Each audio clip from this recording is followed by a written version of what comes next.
Vincent Torrino made one critical mistake. He thought prison walls would protect him. He thought running his criminal empire from inside federal custody made him untouchable. He thought I'd either join his network or die trying to stop it. He was wrong about everything.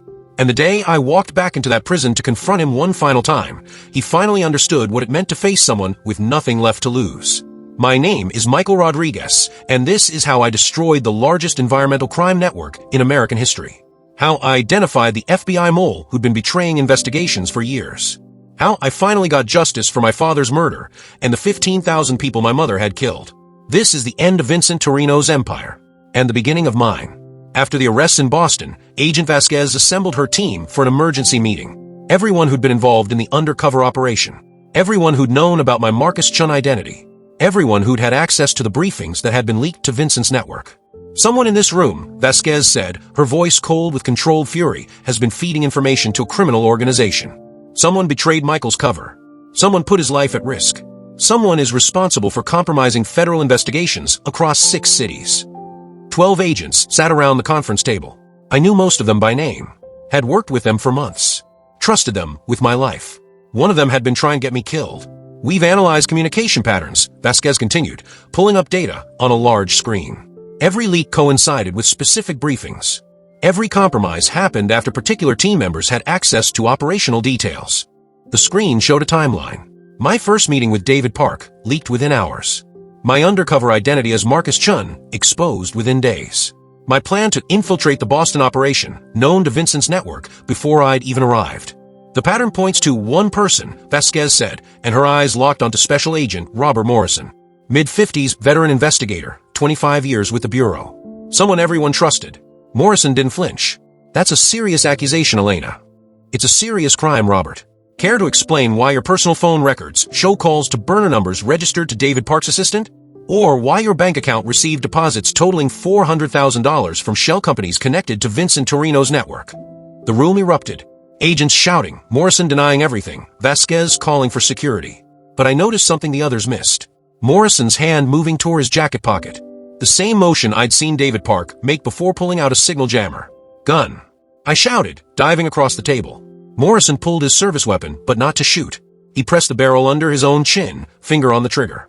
Vincent will kill my family if I talk. You don't understand what you're dealing with. Then help us protect them, Vasquez said, her own weapon drawn but not aimed at Morrison. Tell us everything, and we'll put them in witness protection. Witness protection doesn't work against Vincent. He has people everywhere. FBI marshals even inside WITSEC. My family's dead the moment I cooperate.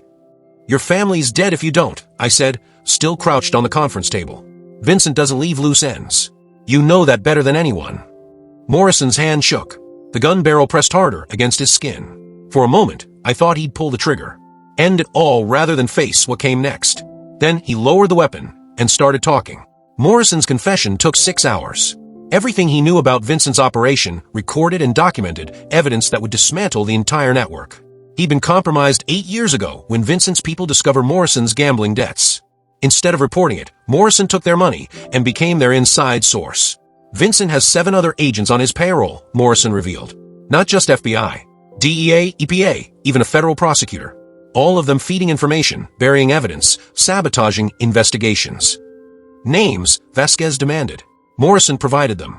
By the end of his confession, the FBI had enough evidence to arrest corrupt officials across multiple agencies. The cleanup would take months, but Vincent's protection network was collapsing. There's something else, Morrison said, looking directly at me. Vincent didn't have your father killed just because he discovered the contamination. Your father found something bigger.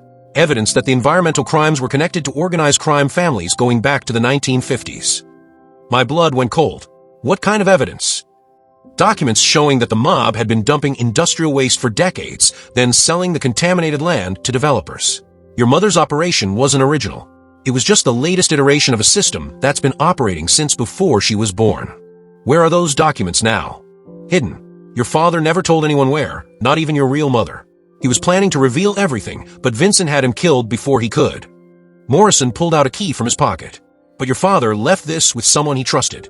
Someone who could access the evidence if anything happened to him. Who? Your Uncle Henry. The one who helped you investigate your mother's first properties. Uncle Henry. My father's best friend since high school. The man who'd shown up at every one of my birthdays, who taught me how to throw a football, who disappeared from our lives after my father's death because my mother had banned him. Uncle Henry had been protecting my father's evidence for 13 years. I found Uncle Henry living in Newark, running the same construction company he'd operated when I was a child. He looked older, grayer, more tired than I remembered. But when he saw me standing at his office door, his face broke into a smile. "Michael, I knew you'd figure it out eventually. Uncle Henry, Morrison said my dad left evidence with you. Evidence about organized crime and environmental contamination." His smile faded. "Your father was the bravest man I ever knew. He discovered things that should have stayed buried, things that got him killed." Henry led me to a storage room in the back of his office. Behind a false wall was a fireproof safe. Inside the safe were boxes of documents, photographs, recordings. Evidence spanning 70 years. "Your dad spent 3 years investigating before he died," Henry explained, pulling out files. He traced the contaminated land back to the Torrino family's original operations in the 1950s. But the Torrinos weren't working alone. They were connected to 5 organized crime families across the East Coast. The documents showed everything. How mob families had controlled waste disposal companies. How they dumped industrial and chemical waste on properties they owned. How they then sold that land to developers who either didn't know about the contamination or didn't care. "Vincent Torrino isn't just a real estate criminal," Henry said. "He's third-generation organized crime. His grandfather started the waste disposal business. His father expanded into real estate. Vincent perfected the system by recruiting your mother. My mother worked for the mob. Your mother was trained by the mob. Vincent's father saw her potential when she was in her 20s. Taught her everything about hiding contamination, bribing officials, eliminating witnesses. She became so good at it that she eventually took over the operation. The revelation hit me like a physical blow. My mother hadn't invented environmental terrorism. She'd been recruited into a system that had been poisoning communities for decades. And now I had evidence that could bring down not just Vincent's network, but the organized crime families that had been running it since the 1950s.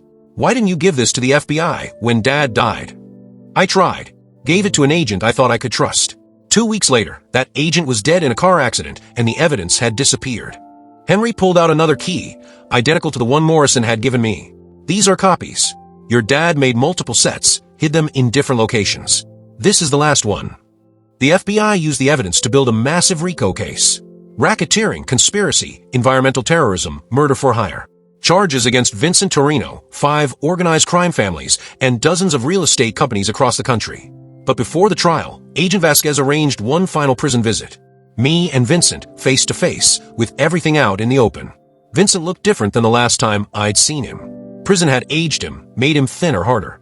But his eyes still held that calculating intelligence that made him so dangerous. "Michael Rodriguez," he said as I sat down across from him. "The boy who destroyed everything. The man who finished what his father started. Your father was a fool. He thought he could fight a system that's been operating for 70 years. Thought one man with evidence could take down families that control billions of dollars." Vincent leaned forward. "You're an even bigger fool. Because even if you convict me, even if you shut down every operation we're running, you haven't won. 100,000 people aren't living in contaminated housing because of me. I'd call that winning. You've temporarily disrupted a business model. That's all. In 5 years, maybe 10, someone else will figure out how to profit from contaminated land. Someone smarter, more careful, harder to catch. And they'll build their empire on the foundation your mother created. Maybe, but you won't be there to see it. You're going to die in prison, Vincent. Everyone dies somewhere." He smiled that cold smile I'd learned to hate, but I'll die knowing I built something that lasted. My grandfather started with a single waste disposal truck in 1952. My father expanded into real estate. I turned it into a national network. That's a legacy, Michael. What's yours? My legacy is making sure your empire ends with you. Vincent laughed, a sound without humor. "You really think this is over? The mob families I work with have been operating since Prohibition. They've survived decades of FBI investigations, RICO prosecutions, witness testimonies. They're not going to disappear because you found your daddy's evidence. Then I'll spend the rest of my life making sure they do." Just like your father? That worked out well for him. The comment made my blood boil, but I kept my voice calm. My father was murdered because he was alone, because he couldn't trust law enforcement, because he didn't have the evidence to bring down the entire system. I have all 3. You have temporary advantages. The moment you let your guard down, the moment you think you've won, they'll eliminate you just like they eliminated everyone else who got too close. Maybe, but at least I'll die knowing I did the right thing. Can you say the same? Vincent's expression hardened. I built wealth. I created opportunities. I helped develop properties that housed thousands of families. The fact that some of them got sick is an unfortunate side effect of progress. 15,000 people dead. That's not a side effect. That's genocide for profit. The RICO trial lasted 4 months. Federal prosecutors presented evidence spanning 7 decades. Documents from my father's investigation. Testimony from Morrison and other corrupt officials who'd flipped. Financial records showing billions of dollars in illicit profits. The defense tried everything. Character assassination against me. Claims that the evidence was falsified. Arguments that environmental crimes were victimless because cancer took years to develop. They even tried to argue that organized crime families were just traditional business operations being persecuted for their heritage. None of it worked. The jury convicted Vincent Torrino on 127 counts. The 5 mob bosses were convicted on similar charges. Dozens of real estate companies were shut down. Hundreds of millions in assets were seized. At sentencing, the judge addressed Vincent directly. Mr. Torrino, you've been convicted of operating a criminal enterprise that resulted in the deaths of thousands of Americans.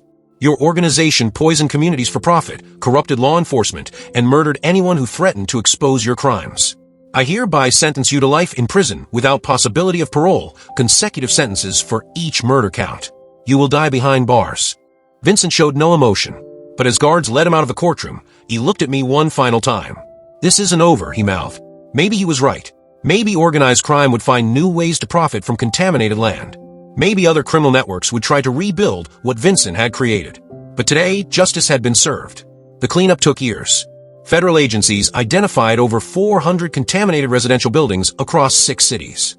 Families were relocated, properties were demolished, soil remediation began. The estimated cost, $12 billion. I used the reward money from various whistleblower programs to start a foundation. The Rodriguez Environmental Justice Fund, named after my father. We provide legal assistance to families living in contaminated housing, fund environmental testing, and train investigators to identify hidden contamination. Uncle Henry became the foundation's construction consultant, helping us understand how developers hide environmental crimes. Agent Vasquez joined as our law enforcement liaison after retiring from the FBI. Even Sarah, my contractor friend, who'd helped me on my first investigation, came aboard to train new inspectors. My real mother struggled with what she'd learned about my father's death. The knowledge that he'd been murdered for trying to protect people, that his sacrifice had taken 13 years to matter. But she found purpose helping other families of victims, running support groups for people who'd lost loved ones to environmental crimes. Lisa, my ex-girlfriend, reached out 6 months after the trial. I saw everything on the news, she said during our coffee meeting. What you did, the risks you took. I'm sorry I left when things got hard. You did what you needed to do to survive, I told her. I don't blame you for that. We didn't get back together. Too much had happened, too much had changed. But we stayed friends, which felt right. The media attention faded eventually. I was no longer the most hated man in America, but I wasn't a hero either. Most people saw me as complicated, someone who'd done the right thing but caused economic damage in the process. That felt accurate. 2 years after Vincent's conviction, I received an unexpected call. An unknown number, encrypted messaging app, voice I didn't recognize. Mr. Rodriguez, my name is Dr. James Chun. I work for a private investigation firm that specializes in environmental crimes. We've been following your work with great interest. How did you get this number? We have resources. What's important is what we want to offer you. There are environmental crime networks operating in 12 countries. Contaminated housing developments in Asia, Africa, South America. Billions of dollars in profits, millions of potential victims. We want you to help us investigate them. Why me? Because you understand how these operations work better than anyone alive. Because you've proven you can infiltrate criminal networks and gather evidence. Because you're willing to risk everything to protect people from being poisoned. I thought about my father. About the 13 years his evidence had waited to be used. About the 15,000 people my mother had killed. About the 100,000 residents we'd saved from contaminated housing. I'm interested, but I have conditions.